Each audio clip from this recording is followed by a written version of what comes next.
Welcome to Gospel Lessons. I'm Kevin Prince. Today we're continuing our series on false traditions, beliefs often passed down in the church but not rooted in Scripture or the Gospel. These traditions, while sometimes harmless, can prevent a deeper understanding of doctrine. Today will be a special episode about false Christmas traditions. Joining me is Bruce Porter, a renowned scholar with degrees in ancient Near Eastern and Middle East studies, specializing in Semitic languages and religious history. Bruce has authored over 16 books and is well known for his research on the Pearl of Great Price. I first met him on a life-changing tour in 2018, which inspired this Gospel Lessons YouTube channel. Now, if you've never traveled with Bruce, I highly recommend it. He frequently speaks and guides on LDS-based cruises with Go and Do Travel. These cruises offer opportunities to connect with like-minded members and learn from speakers like Bruce. I'll be joining the Momentum 2026 cruise with him, and if you're interested, use promo code PRINCE for $100 off. All proceeds from Gospel Lessons, including sponsorships, go to charity. Well, welcome back, Bruce. Thanks for joining me. It's good to be back with you, Kevin. Thanks. Today, I thought we would discuss a Christmas episode, traditions around Christmas, specifically false traditions, those that include a number of things around things we find in the New Testament, whether it be mangers, the Star of Bethlehem, date of Christ's birth, the wise men. With that, and you're always so good at just answering any question I lob at you, let's talk about the manger. Tell me about some of the false traditions around the manger. Well, the manger itself is not set up or was not something that we're familiar with a manger generally being made out of wood or something like that. A manger, as well as the stable, would have been stone. The stable would have been a place where they keep animals, would have been a cave, probably a limestone outcropping. Manger would have been perhaps carved in the side of the cave to where there would have been a shelf that would have been a shelf or kind of a cutout that would have been height for animals to eat out of. Or it could have been a stone, a piece of stone that was hollowed out in the center, like we see with the mangers that are in Megiddo there in northern Israel. The mangers are all made out of stone. So the fact was that the stable would have been a cave and the manger would have been a stone rather than what we traditionally have of a semi barn with a wood, some type of angled wood manger. So things are a little bit different. And where did that tradition come from, going from what was reality with stone in the Middle East to these, A-frame style wooden mangers that we see so prominently now in everybody's nativity scenes? We see a lot of these changes taking place during the Middle Ages and people's interpretation. Interpretation, just as tradition is much stronger than actual reality. And people who haven't been there or been in Israel, these traditions will be made up in their mind and drawings will be made. It's just like songs. Often Christmas songs are not technically correct, like Far, Far Away on Judea's Plain. Well, Judea has no plains. It's all mountains. The mountains of Judea or the hills of Judea. Judea has no plains. And so these traditions are there. Well, it's like when you told me when we were over there, the song, there is a green hill far away. It's not green, it's not a hill, and it's not far away. Yeah, and the thing was, is Christ wasn't crucified on the hill. He was crucified on the road at the base of the hill. So Right, exactly. So a lot of this comes about in the Middle Ages. And then there's also the idea of a carpenter. So a carpenter, our idea of a carpenter may have been different than their idea of a carpenter, right? It is in the Greek in the New Testament. It doesn't say carpenter. It says a person that works with their hands is the Greek word. It means works with their hands. Well, they didn't use beds as we know it. They didn't have chairs and tables as we understand it. And a person that worked with their hands probably worked more with stone than they did with wood. Because most of the wood that they used would have been for the roofs, beams, and just as today. And a lot of those beams and the things that they use for roofs are palms, split palms. But a person that worked with their hands is probably more likely to be someone who was a stonemason, because everything was made out of stone, chipped out of stone, carved out of stone. So Joseph may have been a stonemason more so than what we consider a carpenter, somebody that's making wood utensils or wooden furniture, things like that, because furniture was not that type of furniture that we use today. So we shouldn't be thinking of that. So interesting. So what are some of the traditions that people believe, and what's the reality behind the Star of Bethlehem? Star of Bethlehem, the text itself implies that no one saw the star other than the wise men, because they come to Herod, and if it had been a star that was something immediately over the stable or over the cave of the birth, then Herod and his wise men would have seen it. Now, they come to Herod, and most agree that it might be up to 2 years after the birth that they recognize this. It's the wise men are somebody. They're people who watched the stars, who were astronomers, understood things, that they could recognize new stars or something taking place in the sky, be it a comet or something like that that's passing through. They recognized it. As to the area where it was, they didn't know exactly where it was, and Herod and his wise men didn't know anything about it. So what we see about the star is it's only the wise men, and it was something that happened a couple of years before they even get there, because the assumption is they're not arriving. The wise men are not arriving from the east for at least a couple of years after the birth. So let's talk about the wise men for a minute. Some of the things about wise men. What does that actually mean, and what is the Greek meaning around wise men, and what can we learn about where they actually came from? Well, it just says they came from the east. That's all it says. Now, if you remember, 600 years before the birth of Christ, you have the Babylonian captivity that takes place, and many of the Jews and many of the prophets. There are prophets that are taken into Babylon. Not only Daniel, who prophesied probably what we more about Christ and Christ's coming than just about anybody, both his first as well as his second coming, especially. Than any other prophet. We have Ezekiel prophesied from there. There may have been statements that these or prophecies that these men, these wise men, these special men or wealthy men, however you want to translate it, it could be.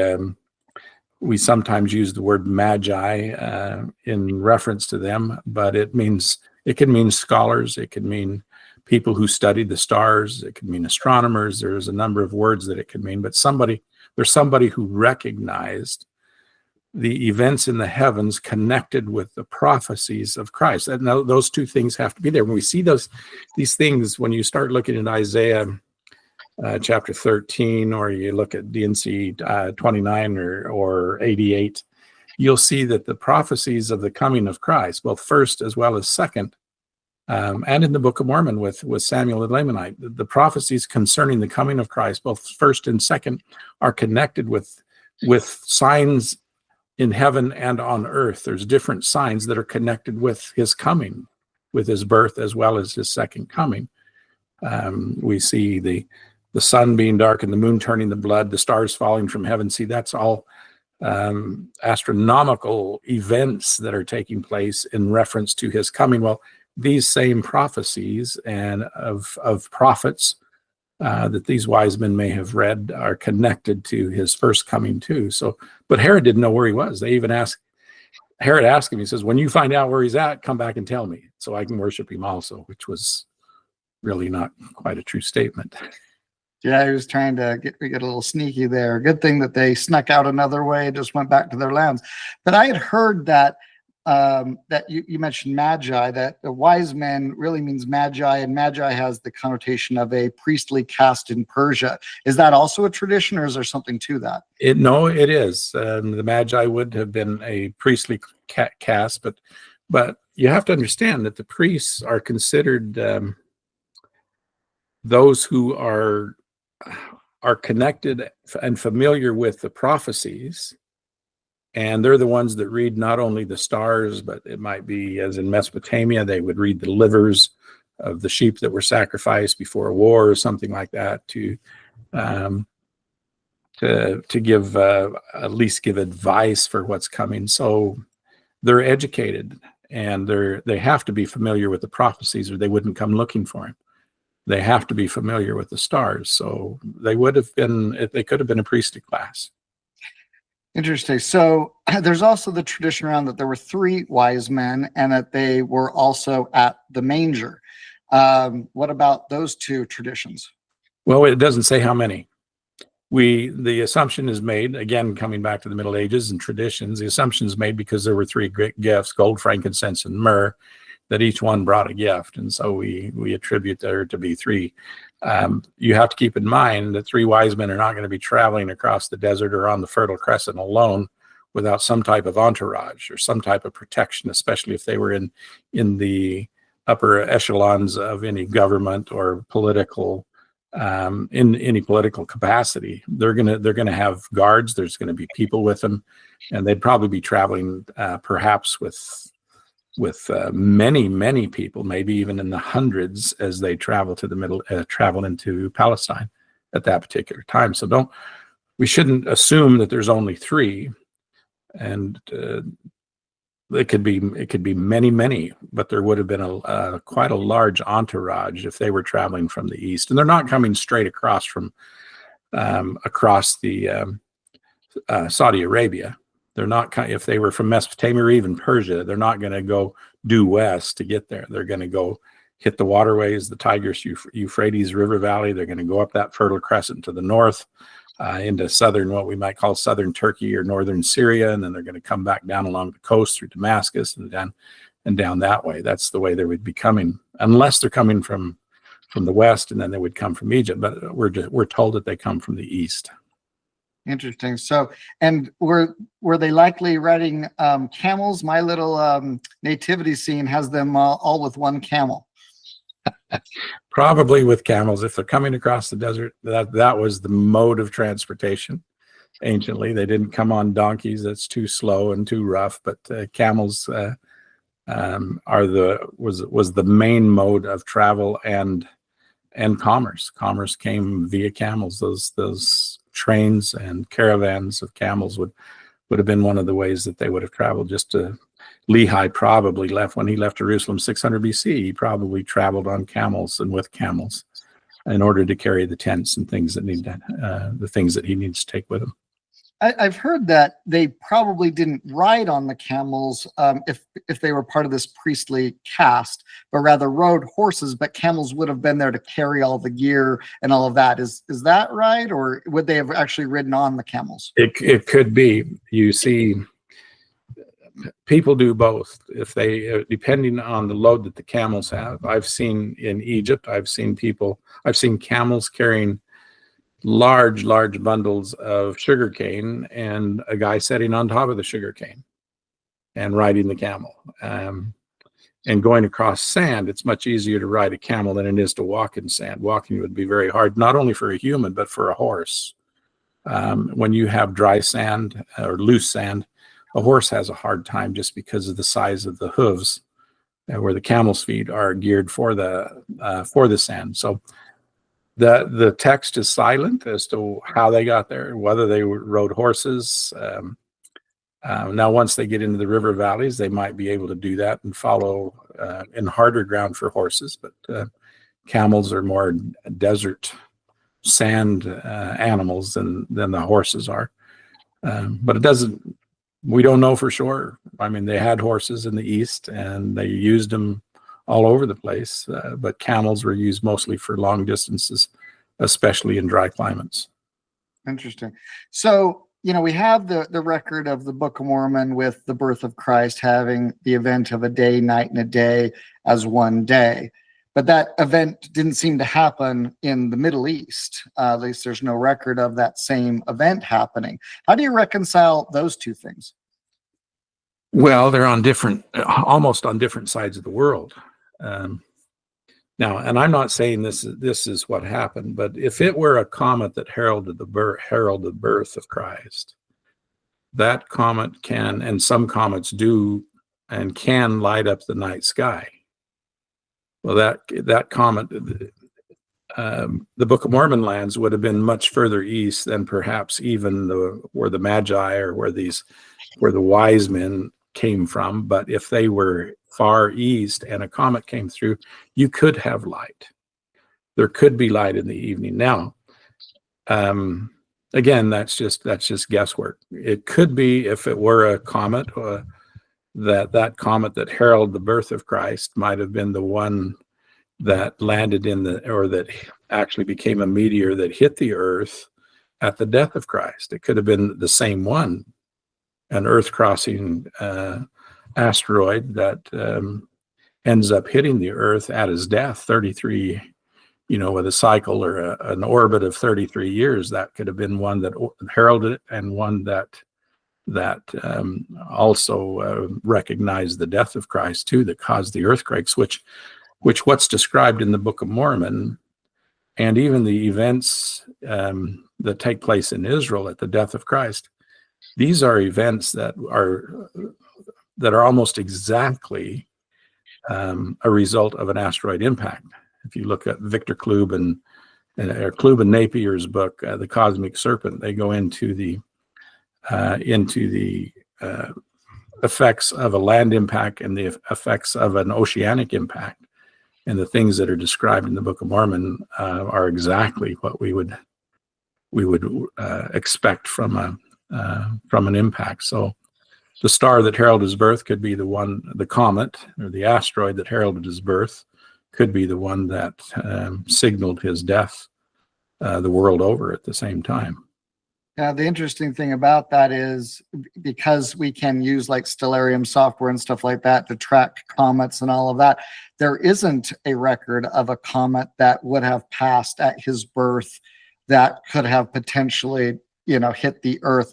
But that's kind of saying the same thing. It's like, if there was at his birth, then it would have been likely the one that hit the earth at his death, because it's not in the Stellarium software anymore. We're not tracking that particular comet if in fact it's that. The trouble with that theory is that a comet that would have to be close enough to the earth to light it for an entire night usually doesn't exist. More of those are around like a supernova. But a supernova would have likely, been on one half of the earth. If it was in one part of the sky and the orientation of the earth was towards that supernova for that day, that could have done it. But then that isn't associated with the event of a meteor strike at his death, which I largely agree with you. That's probably what that was.